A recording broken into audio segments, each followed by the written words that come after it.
las personas con alergias, nuestro mundo es cada día más hostil. El peor enemigo cuando llega el buen tiempo, el polen. En primavera y verano provoca estornudos en cadena.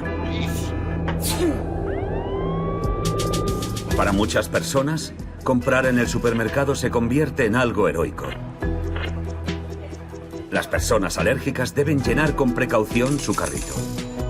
Y cuando regresamos a casa, no significa que estemos a salvo. El polvo y el moho escondidos en los rincones están plagados de ácaros que provocan asma y alergias. Incluso los gatos pueden ser temibles, al igual que las gambas y los cacahuetes, que pueden resultar letales. Científicos en todo el mundo intentan comprender este aumento espectacular de las alergias y exploran nuevas vías terapéuticas.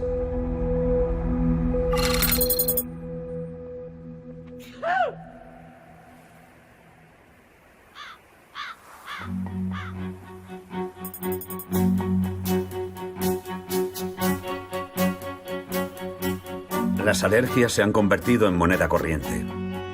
Pero aún así pueden pillar a los países por sorpresa, como en Australia en 2016. Las ovejas han sido esenciales para Australia durante muchos años, y esas ovejas necesitan grandes extensiones de hierba.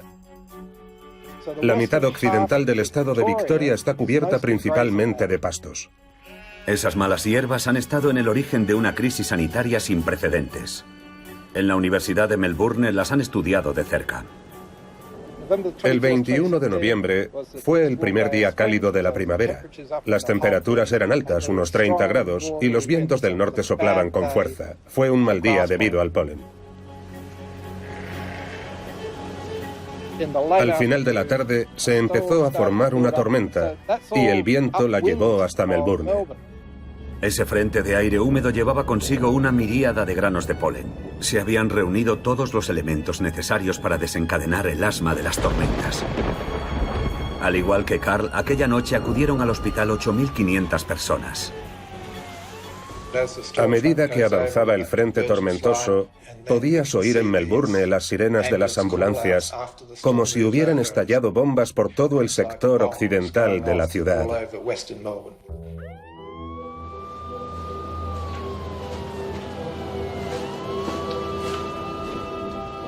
La sala de emergencias del hospital Box Hill era muy impactante.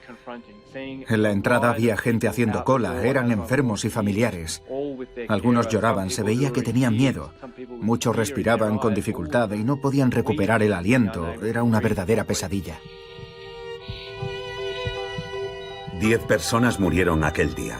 Y lo peor es que el asma de las tormentas también se está extendiendo por Europa, Estados Unidos y Oriente Medio. ¿Por qué tantas personas tienen asma? ¿Qué es lo que nos ataca de repente? ¿El polen? ¿El polen ataca la ciudad? ¿Y las tormentas? Pero eso es ciencia ficción. En Ain, un niño de 9 años ha muerto hoy en su escuela víctima de un shock alérgico. Por todo el mundo, sustancias hasta hoy consideradas inofensivas se convierten en temibles asesinas. El simple olor a pescado habría sido suficiente para matar a un niño de 11 años. Nunca pensó que un sándwich pudiera matarla.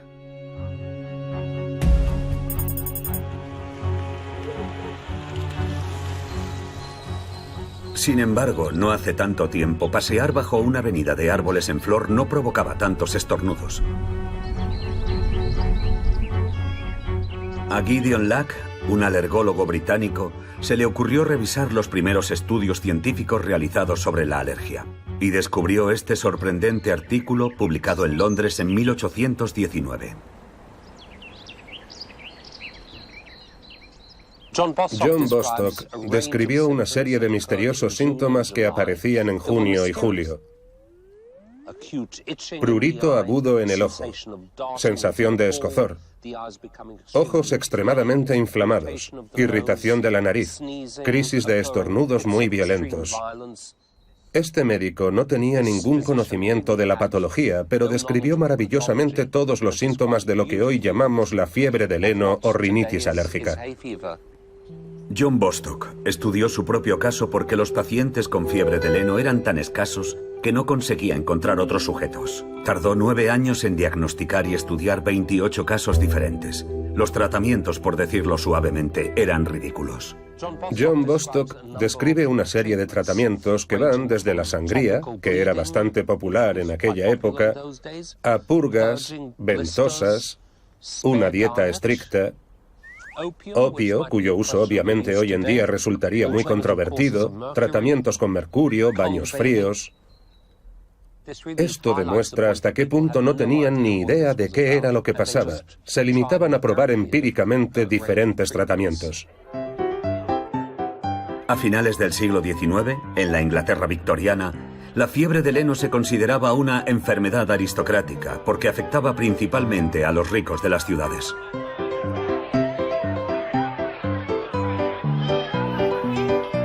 Los anuncios de tabaco ensalzaban su capacidad para aliviar los síntomas. Pero durante décadas, la rinitis alérgica siguió siendo algo raro, hasta que de repente, en la década de 1960, la fiebre del heno comenzó a extenderse. Entonces afectaba al 5% de la población. Hoy, John Bostock no tendría ningún problema para encontrar otros enfermos como él. La fiebre del heno afecta hoy a entre el 20 y el 30% de la población. Es muy interesante ver cómo algo que era tan raro en esa época se ha vuelto muy frecuente en la actualidad. En 2050, según las estimaciones de la Organización Mundial de la Alergia, 4.000 millones de personas padecerán algún tipo de enfermedad alérgica.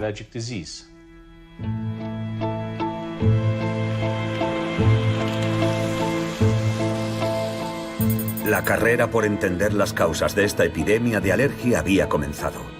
Para los científicos, el punto de partida era retroceder en el curso de nuestra historia evolutiva y genética. Me llamo Luis Quintana Mursi y hago de Indiana Jones para descubrir nuestra historia, nuestros orígenes, nuestras migraciones, las relaciones entre el Homo sapiens y otros homínidos, como los neandertales. El momento en el que las dos especies se encontraron es crucial en nuestra historia y en la de las alergias. Luis visita a nuestros antepasados. Hace 60.000 años, el Homo sapiens salió de África y enseguida se estableció en el sur de Asia. Luego llegó a Europa, hace unos 50.000 años. Durante esas migraciones por todo el mundo, los humanos tuvieron que adaptarse a diferentes patógenos. En cada nueva región, el Homo sapiens se enfrentó a nuevas amenazas. Bacterias, virus, venenos, parásitos o plantas tóxicas. Existe un atajo para adaptarse mejor al entorno, que consiste simplemente en mezclarse con una población que ya se ha adaptado al medio. Cuando los sapiens se encontraron con los neandertales, no solo hubo un intercambio material, joyas, adornos, también hubo un verdadero intercambio de genes. En otras palabras, tuvieron hijos. Y gracias a ese mestizaje, hoy todos los genomas europeos y asiáticos contienen en torno a un 2 y un 3% que viene de los neandertales. Luis Quintana Mursi quería saber qué papel había jugado ese intercambio de genes en nuestra salud actual. Y para ello utilizó una base de datos única en su género.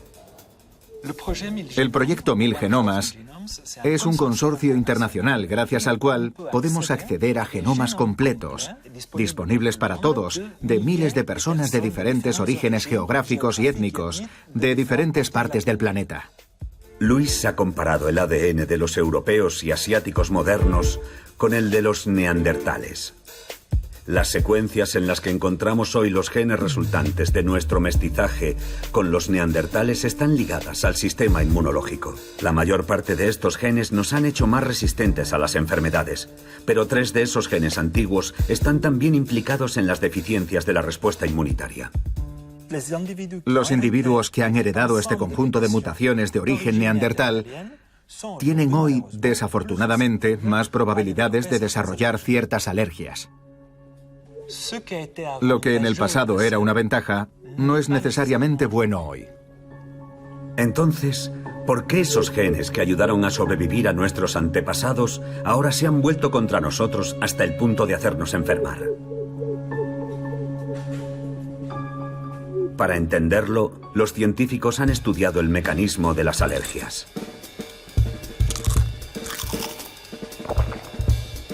Tomemos como ejemplo la alergia al cacahuete.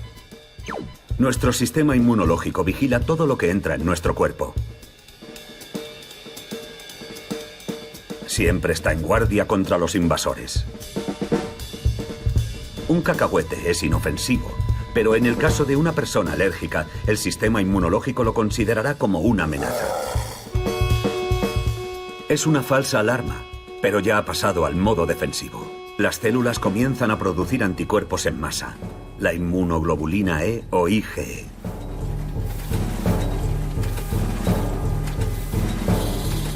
La IgE, específica del cacahuete, se adhiere a la superficie de las células de nuestro sistema inmunológico, los mastocitos.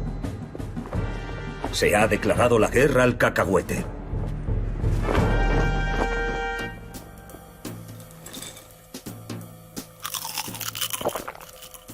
La próxima vez que la persona alérgica coma cacahuetes, todo un ejército estará preparado para lanzarse sobre el invasor. Las células inmunitarias, los mastocitos, pueden liberar histaminas y provocar así reacciones alérgicas como estornudos o erupciones cutáneas. En el peor de los casos, el sistema inmunológico responde de forma tan violenta y desproporcionada que pone las funciones vitales en peligro. Es el shock anafiláctico, que puede ser mortal. En ese caso, solo una inyección rápida de adrenalina puede salvar a veces la vida del paciente. Pero, ¿por qué esa guerra total cuando el enemigo es inofensivo? En Lieja, Bélgica, una nueva generación de científicos intenta descubrirlo. Su enfoque es totalmente nuevo. Durante mucho tiempo hemos pensado que las alergias eran importantes para la defensa inmunológica contra los parásitos. Hay que recordar que una reacción alérgica puede matarte. Y eso evidentemente no interesaría a un parásito, que siempre querrá mantener con vida a su anfitrión para poder seguir viviendo dentro de él. Entonces, ¿para qué sirven realmente las alergias? Los científicos han analizado la llamada hipótesis de las toxinas, según la cual las alergias en su origen habrían sido diseñadas para protegernos de las toxinas y los venenos. Esta hipótesis parece la más lógica, ya que explica el carácter rápido y violento de las reacciones alérgicas, como es el caso de los vómitos, los estornudos o la comezón. Todos esos mecanismos de expulsión tienen un objetivo común: eliminar lo antes posible las sustancias tóxicas a las que hemos estado expuestos. Los investigadores diseñaron un experimento de laboratorio.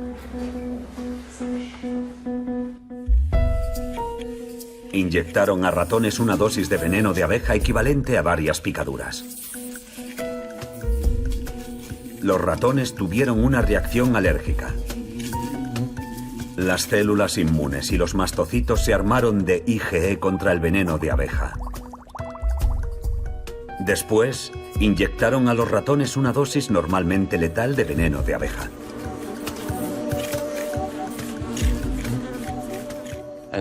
Lo sorprendente fue que los ratones que habían sido expuestos previamente al veneno y que habían desarrollado esa reacción alérgica, todos sobrevivieron. Y los otros, los que no habían recibido previamente las picaduras de abeja, esos ratones murieron. Después, los investigadores estudiaron con un microscopio electrónico el efecto del veneno en las células. Ponemos el veneno en las células y luego lo grabamos en vídeo para ver qué es lo que le pasa a las células. ¿Estas siguen vivas? Sí. ¿Y ves el reloj? Sí. Enseguida el veneno comienza a hacer efecto. Y ahora ya han empezado a morir. En la pantalla, cuando esas células mueren, se tornan de color azul turquesa. Luego, los científicos expusieron nuevas células al veneno y a la sustancia liberada durante la reacción alérgica. Las células seguían vivas. Parece que los mastocitos producen algo que mantiene a las células vivas o que neutraliza el veneno de abeja. Este mecanismo protector funciona con diferentes tipos de venenos y de toxinas. Con este experimento descubrimos que los anticuerpos IgE, que por lo general se consideran perjudiciales y que desencadenan reacciones alérgicas graves, eran los responsables de que los ratones hubieran sobrevivido. En nuestro pasado lejano, este mecanismo fue sin duda muy útil para nuestra supervivencia. Sin embargo, hoy en día parece que reacciona ante la presencia de sustancias a priori inofensivas. Pero, ¿por qué razón?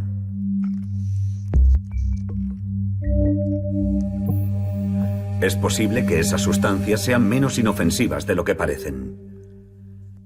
Debemos ser conscientes de que vivimos en un mundo cada vez más tóxico.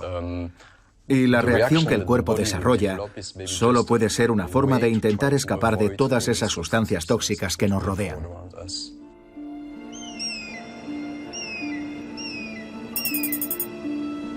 El impacto del mundo moderno sobre las alergias se investiga en profundidad en Suiza. Hace un siglo, Davos era un famoso balneario al que acudían pacientes de todo el mundo para que médicos ilustres curaran su tuberculosis.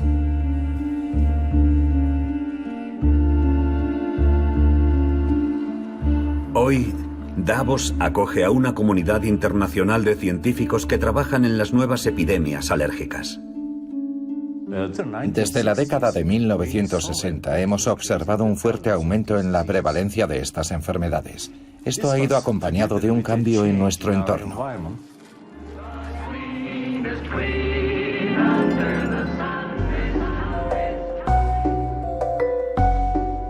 Fue durante ese periodo cuando los detergentes químicos entraron de forma masiva en los hogares. Los químicos comprendieron inmediatamente que este ingrediente maravilloso mezclado con jabón revolucionaría el lavado de la ropa. Queríamos analizar la relación entre los detergentes y el incremento de las enfermedades alérgicas. Chesmiak-Dis y su equipo diseñaron un experimento. Cogimos un lavavajillas, lo llenamos con los platos normales de cada día y le pusimos un detergente. Chesmiak-Dis también puso algunos trozos de esponja para tomar muestras del agua.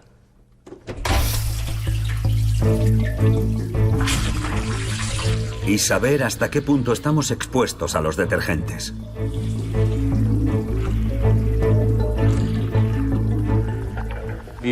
Descubrimos que la cantidad de agua que se usa para enjuagar los platos no era suficiente.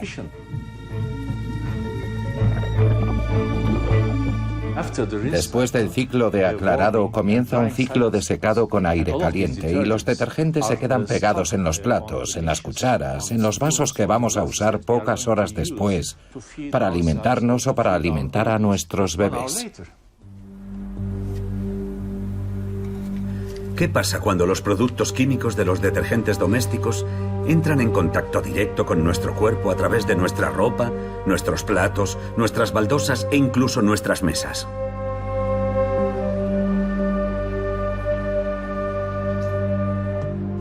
Cuando Chesmiak-Dis analizó las muestras de esponja, encontró rastros de detergente después del lavado. Y estudió su composición. Descubrimos que muchos de los productos químicos que se usan en los detergentes están en la lista de agentes bionocivos. Todas estas sustancias, enzimas, tensoactivos, conservantes, perfumes químicos y colorantes, entran en contacto con nuestro cuerpo después de usar productos de limpieza. El equipo expuso un cultivo de células pulmonares a cantidades ínfimas de lejía para observar cómo reaccionaba el tejido celular. Una de las funciones principales de nuestros tejidos biológicos es protegernos del entorno. Las células sanas tienen paredes fuertes llamadas barreras celulares. Y esas barreras son muy estrechas, sin espacio entre las células.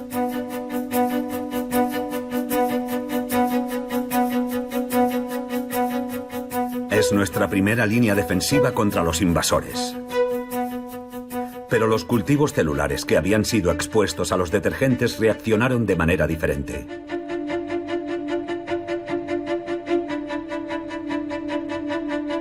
Los daños que sufren son visibles al microscopio. Las barreras celulares se deterioran y aparecen espacios entre las células. Esta barrera celular deteriorada deja la puerta abierta de par en par a todo tipo de intrusos que pueden colarse en nuestro cuerpo. Desde productos químicos a microplásticos, pasando por microbios, toxinas y alérgenos, todos quieren participar en el juego. Los agentes de seguridad de nuestro sistema inmunológico están desbordados y pueden equivocarse. Cuando se abren las barreras tisulares, los microbios, los alérgenos, las toxinas, los contaminantes ambientales pueden penetrar más profundamente en los tejidos y pueden provocar asma, dermatitis atópica y rinitis alérgica. Nuestro ADN, producto de un mestizaje ancestral, un mecanismo protector que pierde el control, los productos químicos modernos que nos debilitan, todo suma para que el mundo en el que vivimos resulte cada vez más alergénico.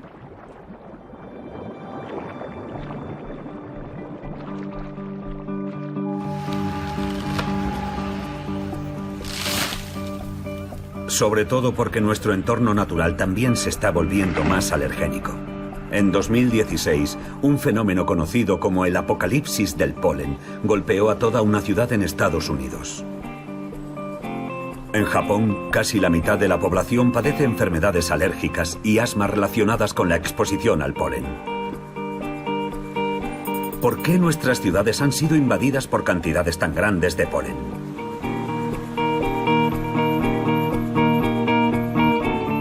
En Granada, Paloma Cariñanos ha participado en un estudio europeo sobre el alto potencial alergénico de los centros urbanos. Los espacios verdes urbanos son elementos fundamentales en las ciudades. Lo que pasa es que si no se diseñan bien, pueden convertirse a su vez en fuentes emisoras de polen alergénico y esto generar un gran impacto en la población. Entonces, ¿de dónde procede exactamente todo ese polen extra? Paloma Cariñanos señala a algunos de los culpables. Esto es un olivo y se está observando que debido al cambio climático su floración se está extendiendo hasta más de una semana en los últimos años. Esto quiere decir que cuanto más tiempo esté en floración, más polen emite a la atmósfera y mayor problema para los alérgicos. El cambio climático ha traído consigo a España nuevos polinizadores. Con las nuevas condiciones ambientales, plantas como esta de la familia de las gramíneas pueden llegar a los territorios y, si las condiciones son favorables, convertirse en invasoras. El 30% de la población es alérgica a esta familia de pólenes. El calentamiento global, las plantas invasoras e incluso las nuevas variedades exóticas hacen que el aire de nuestras ciudades cada vez esté más cargado de polen. Pero el centro de las ciudades también se ve afectado por otro problema. En el mundo de las plantas podemos encontrar algunas especies que tienen las estructuras masculinas y femeninas sobre las mismas plantas, pero también es posible encontrar algunos grupos en donde tenemos las estructuras femeninas y las estructuras masculinas separadas en diferentes plantas. Como por ejemplo el ginkgo biloba.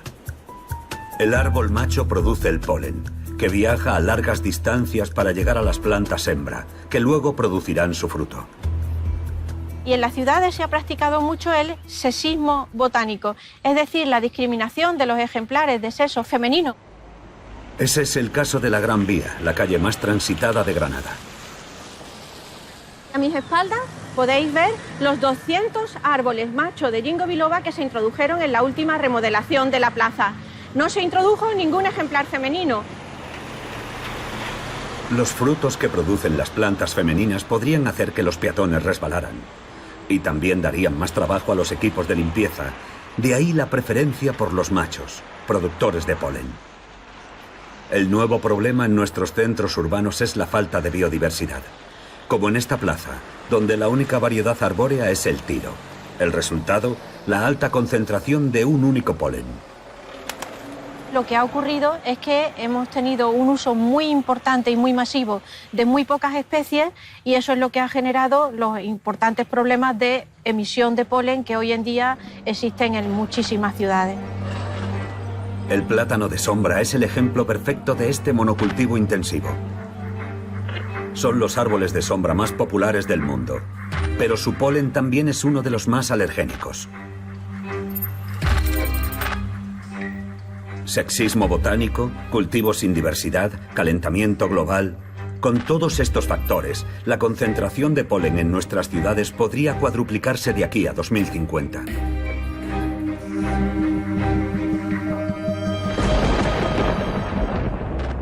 Ciertos fenómenos meteorológicos agravan aún más esta situación. El asma de las tormentas de Melbourne, que mató a 10 personas en 2016, es un ejemplo perfecto, bien conocido por los investigadores. La humedad de una tormenta o de la lluvia hace que el polen absorba agua. El polen se infla y termina explotando. Como consecuencia de ello, el contenido celular de polen, que es alergénico, se libera en pequeños fragmentos en el aire. Al inhalarlas, esas partículas penetran más profundamente en los pulmones y provocan síntomas aún más fuertes. Algunos de esos síntomas son mortales. Janine Frolis dirige un equipo que lleva a cabo una investigación innovadora sobre los granos de polen y su comportamiento agresivo. Pero eso no parece deberse solo a la cantidad de polen en el aire. ¿Es posible que los propios alérgenos puedan transformarse? Es una muestra estupenda. Es nuestro colector de muestras de aire. Aquí recogemos en filtros las partículas del aire. Nos interesan especialmente las partículas biológicas presentes en el aire, como el polen de plantas, las esporas de hongos o incluso virus y bacterias, pero también trozos pequeños de hojas y de flores, patas o alas de insectos. Están por todas partes si no los vemos. Visibles o no, los respiramos igualmente, poniendo a nuestros pulmones y también a nuestro sistema inmunológico en alerta. ¿Esas partículas han existido siempre? Lo único seguro es que en la mezcla han entrado nuevos elementos. Aquí tenemos un congelador entero lleno de muestras de aire de maguncia. Llevamos 5 años recogiéndolas los 7 días de la semana. Ahora vamos a ver de cerca 2 muestras. Esta es una muestra tomada en invierno. El filtro está más negro debido a las partículas de hollín procedentes de las emisiones de escape, de la calefacción o de las fábricas. Esta segunda muestra se tomó en abril. Es mucho más clara. Podemos ver una capa de color amarillo. Es el polen. En la era industrial moderna, las partículas sólidas de la contaminación se unen al polen formando un cóctel mucho más alergénico. Además, hay un tercer elemento: los contaminantes gaseosos del aire, que están estudiando en el marco de un nuevo experimento. Hemos mezclado las proteínas del polen con óxidos de nitrógeno y gases de ozono. Nosotros mismos producimos el ozono a partir de aire sintético que circula a través de una tubería de gas y luego a través de una lámpara ultravioleta.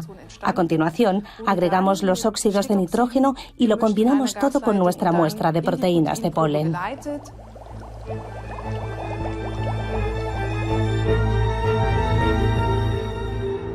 Es la simulación de un proceso que se produce cada primavera cerca de carreteras bordeadas de árboles. Las proteínas de los granos de polen reaccionan con el ozono y el dióxido de nitrógeno, dando lugar a proteínas modificadas químicamente. ¿Cómo reaccionan las células humanas cultivadas en el laboratorio ante esas moléculas modificadas? Mira el color. Ya está cambiando. Sí, se ve muy bien. Hay 2 colores, uno amarillo claro y uno oscuro. La coloración amarilla más fuerte en las células que fueron tratadas con las muestras fumigadas muestra que estas células han producido más sustancias inflamatorias. En una persona alérgica probablemente habría desencadenado síntomas más graves. En otras palabras, a mayor contaminación, mayor riesgo de estornudos o picazón en los ojos. ¿Existe alguna manera de salir de esta espiral que implica a la vez a la naturaleza, el clima y la contaminación? Erika von Mutius ha estudiado en Estados Unidos a una comunidad con una forma de vida muy especial. Visitar una comunidad Amish es como viajar en el tiempo. Viven como nosotros hace 100, 150 años, incluso más. No tienen pizza, ni comida rápida, ni televisión, ni móviles.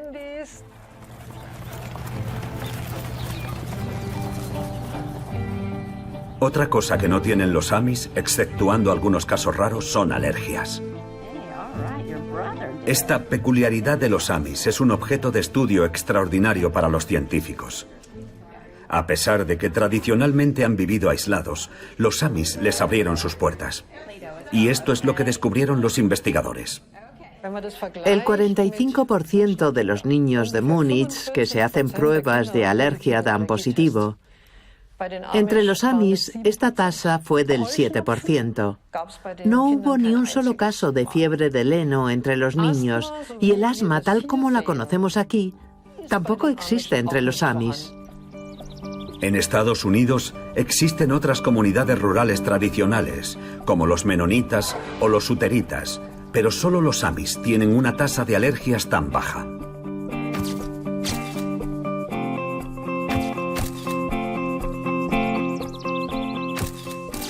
He trabajado con los Amis y los uteritas. Las granjas Amis tienen una casa que está justo al lado de los establos para los caballos y las vacas. Los uteritas, por su parte, construyen sus aldeas alrededor de una iglesia y un centro comunitario. Los establos están más lejos. Esto significa que los niños uteritas no tienen contacto con los animales de la granja, mientras que en una granja Amis todo está cerca. Los niños corren por todas partes entre las vacas, los caballos, las gallinas y la casa. Están todo el tiempo en contacto con los animales. Desde una edad temprana, los Amis exponen su sistema inmunológico a un rico cóctel de microbios y de materia vegetal y animal. También consumen alimentos no procesados y leche no pasteurizada. Todos los productos del hogar con los que entran en contacto son caseros. Es lo que los científicos llaman el efecto granja. Cuanto más nos hemos alejado con el paso de los años de esta forma de vida tradicional, más han aumentado las alergias. Todo parece indicar que nuestro sistema inmunológico necesita algún estímulo externo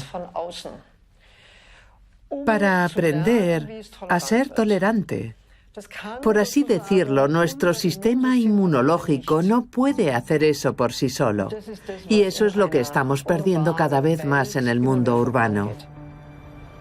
De regreso en Europa, los científicos profundizan sus investigaciones acerca del efecto granja sobre el terreno. Susan Lolliger visita una granja de animales para participar en un estudio de alcance internacional. Hará un seguimiento de 1000 niños que viven en granjas en al menos 5 países europeos durante 16 años.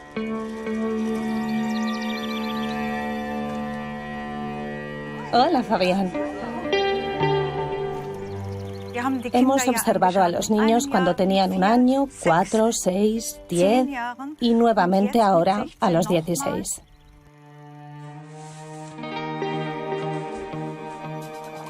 Desde que nació, a Fabián le han hecho pruebas periódicamente. Es una prueba cutánea por punción. Esta es una prueba de alergia en la que se aplica una solución con polen sobre la piel.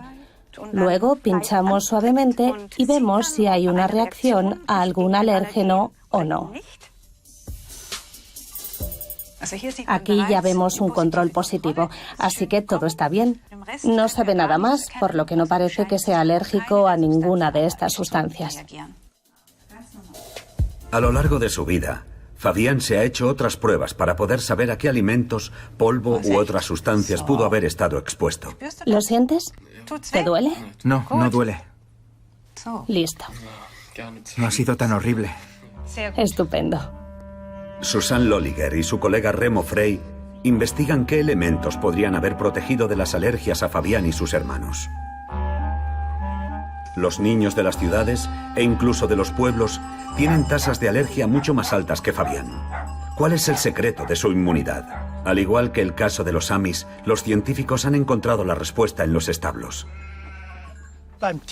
Hemos descubierto que en contacto con ellos, el ácido siálico de los animales se transfiere a los humanos, algo que también se puede medir en la sangre de estos niños.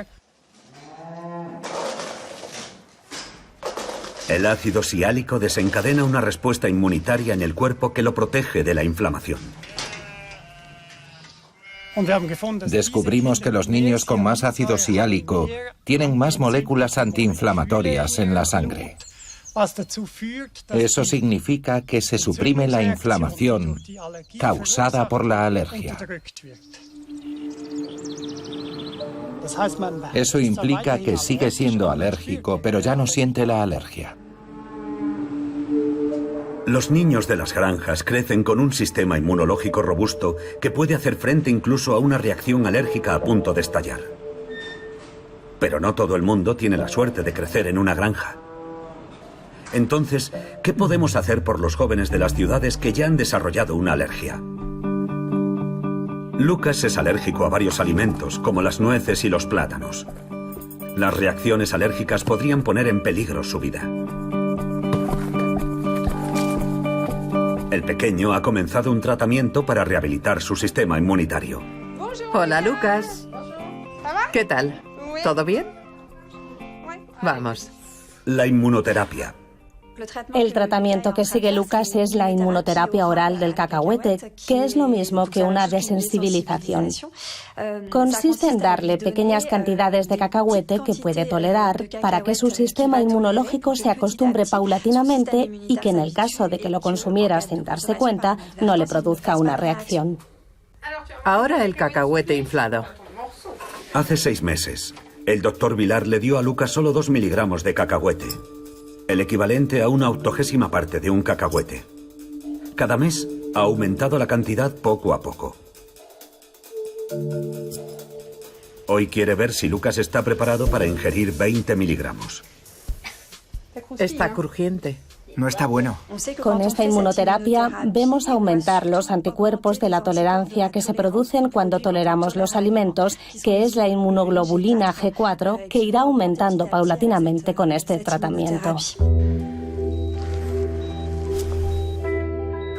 Cada variación en la dosis debe realizarse en el hospital, bajo supervisión médica, ya que el pequeño podría tener una reacción repentina.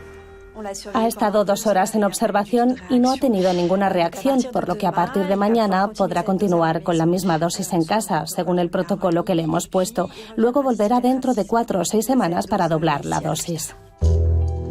Lucas tiene que repetir el proceso todos los días en casa hasta que esté listo para su próxima cita en el hospital. Está lista. Lucas seguirá este tratamiento hasta que sea capaz de tolerar 4 cacahuetes de una vez. Este protocolo permite que si algún día de adolescente comiera chocolate sin querer pueda decir no me va a pasar nada. Evitamos el riesgo vital. La inmunoterapia permite a muchas personas que sufren alergias estar fuera de peligro, pero el tratamiento es largo y pocos pacientes llegan hasta el final. Para otras enfermedades alérgicas como el asma y la dermatitis, ahora existe un tratamiento que adopta un enfoque completamente diferente. Tommy es una de los 30 millones de personas en Estados Unidos que padecen asma. Soy bailarín en Broadway y allí da miedo vivir con asma. Las audiciones son muy competitivas. Los mejores bailarines de todo el mundo vienen a Nueva York para bailar en Broadway. El asma de Tommy se dispara por muchos factores. El estrés, el esfuerzo, el entorno, pero también las alergias. Soy alérgico al polvo, al moho, la suciedad. Y entre bastidores, en Broadway, aunque parezca muy glamuroso, son teatros muy viejos. No están bien ventilados, hay mucho moho. Y cuando bailas, respiras todo eso. Había un regidor que siempre tenía a mano un aerosol para mí, porque cada vez que terminaba el número de baile más importante del espectáculo, tenía que usarlo inmediatamente. Regeneron es un laboratorio a la vanguardia del desarrollo de nuevos tratamientos, en especial contra la COVID-19. Recientemente, esta empresa, en colaboración con la Universidad de Stanford, ha desarrollado un nuevo tratamiento para enfermedades como la de Tommy. En el origen de estas enfermedades se encuentran unos mensajeros llamados citocinas, y esos mensajeros se comunican con diferentes células en todo el cuerpo.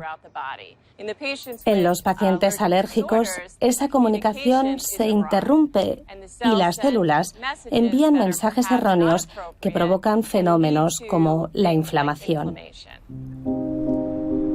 Y es esa inflamación la que dispara los síntomas de la alergia, que pueden causar, como es el caso de Tommy, dificultades respiratorias. En lugar de esperar a que aparezcan los síntomas para tratarlos, el descubrimiento de Jamie Orengo permite atacar la inflamación subyacente. Hemos desarrollado un fármaco que ataca específicamente a dos proteínas responsables de este tipo de inflamación. El fármaco interfiere con esas proteínas, impidiendo que se comuniquen con otras células y, por lo tanto, que desencadenen una respuesta inmunitaria. El tratamiento consiste en una única inyección, administrada cada 2 semanas.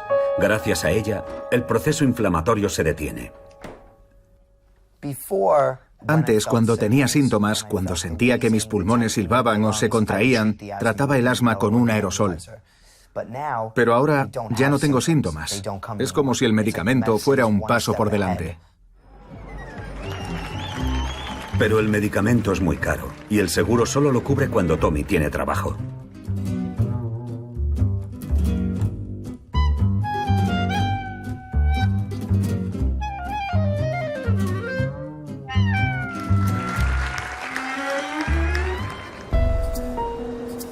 En Francia, este tratamiento está disponible desde hace poco tiempo para el asma y la dermatitis alérgica. Cuesta 4 millones de euros al mes a la Seguridad Social. La explosión de epidemias de alergia está provocando una crisis médica y también un grave problema para la Seguridad Social.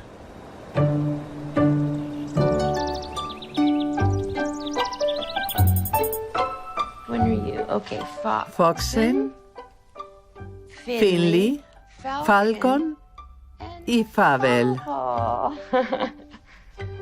Pero los nuevos tratamientos no son la única solución. En Portland, los Lumber están convencidos de ello. Crían y venden gatos siberianos con bajos niveles de alérgenos y garantizados contra los estornudos.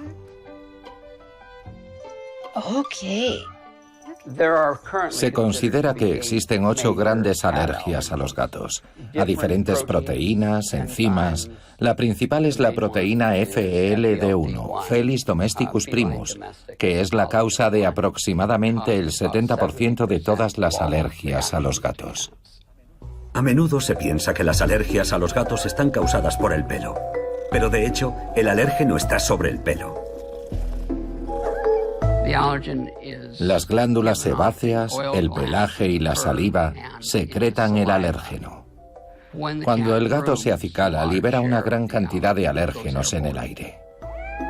De forma que es imposible escapar del alérgeno, a menos que tengas un gato siberiano.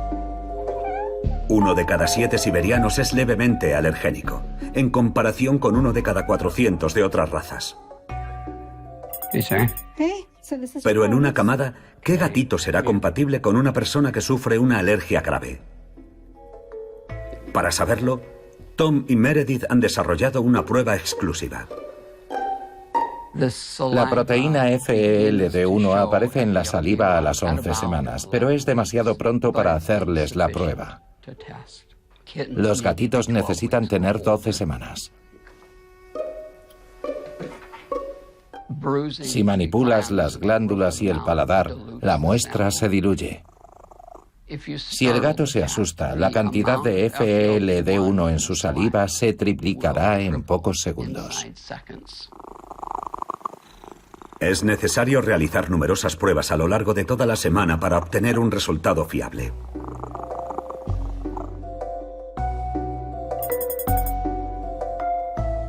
Tenemos los resultados de nuestros test. Hay un gatito que tiene una tasa muy baja, uno que la tiene normal y 4 con una tasa mediana. Vamos a dejar uno con una familia con alergias graves y 4 con familias con alergias leves. Para que puedan ser adoptados por personas con alergias, son necesarios algunos preparativos, ya que la enzima del gato puede permanecer hasta 90 días después de que el animal se haya ido. Sara es muy alérgica a los gatos, pero también a otros animales, por lo que los Lumber han preferido ser prudentes. Sara, me alegro de verte. Pasa. Meredith ha preparado algunas pruebas adicionales. Este es el primer gatito. Quiero que respires profundamente. No siento nada. El siguiente gatito, entre débil y mediano, acércate y huélelo. Sí, muy bien. El tercer gatito ya tiene un nivel medio, quizás demasiado alto para Sara. No siento nada. Muy bien, vale. Sara todavía no siente ningún síntoma. La prueba puede continuar. De acuerdo, Sara. Lo que vas a hacer ahora es sostenerlo junto a la cara. Pon tu cara en su pelaje y respira. Es maravilloso. Llega el segundo, con la tasa más elevada. Me pican un poco los ojos. Te pican un poco, vale. Este gatito es sin duda demasiado alergénico para ti. Meredith detiene la prueba en el acto. Sara ha encontrado a su nueva compañera.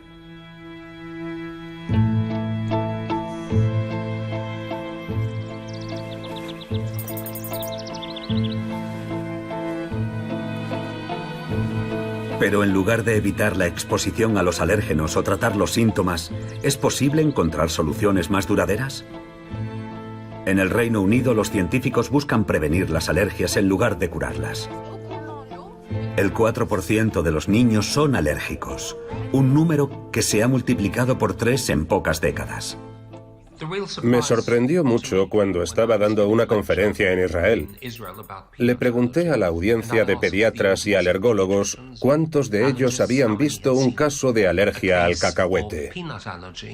Y solo unos pocos levantaron la mano, mientras que en el Reino Unido todos los médicos la habrían levantado. La tasa era 10 veces mayor en Gran Bretaña. Gideon Lack descubrió una diferencia crucial.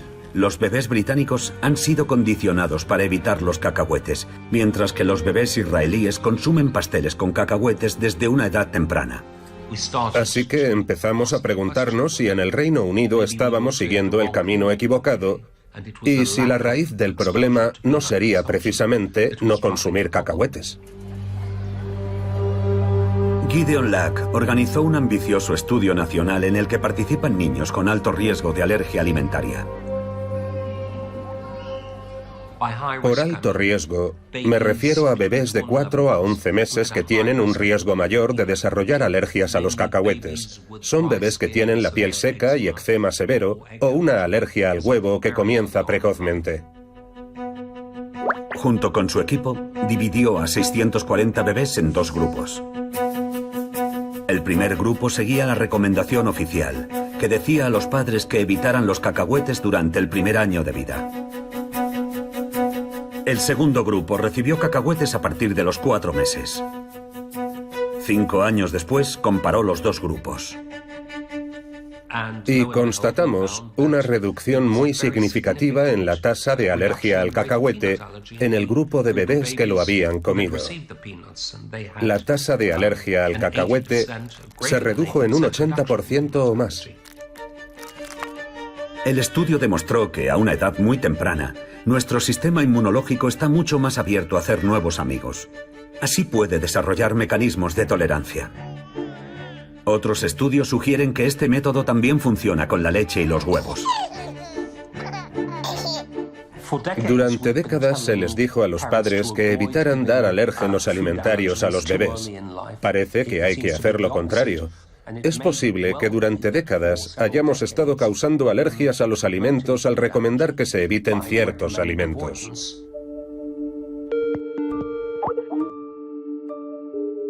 Hola. Hola. Hola, soy Gideon Lack. ¿Cómo estáis? Muy bien, yo soy Matt. ¿Cómo estás? Yo soy Ana. ¿Y Lula? ¿Vuestro primer hijo? Sí. Tengo entendido que hay alergias en vuestra familia. Gideon aconseja a los padres sobre cómo introducir estos alimentos arriesgados lo más rápido posible. Mucha gente dice que dándole una cucharadita cada semana se solucionará el problema. No es el caso en absoluto. Si quieres darle crema de cacahuete, deberás darle entre 1,5 cucharadas y 2 cucharadas a la semana. Es decir, entre 4 y 6 cucharaditas de café de crema de cacahuete.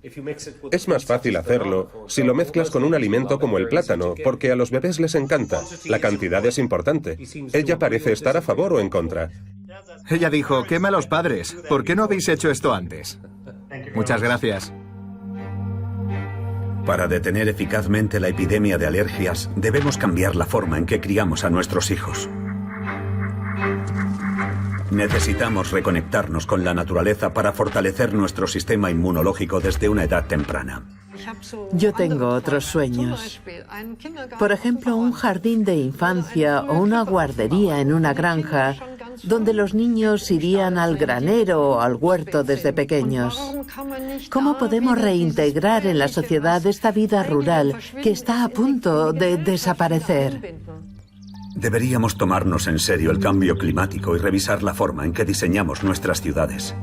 Pues una de las ideas que tengo es la de generar un jardín en femenino, donde todas las plantas que haya pues sean de sexo femenino y que por lo tanto no haya la posibilidad de que se emita polen. Luego será un espacio libre de alergias y muy saludable pues para todo el que quiera visitarlo. Dependemos demasiado de la producción industrial y de sustancias tóxicas que alteran nuestro sistema inmunológico.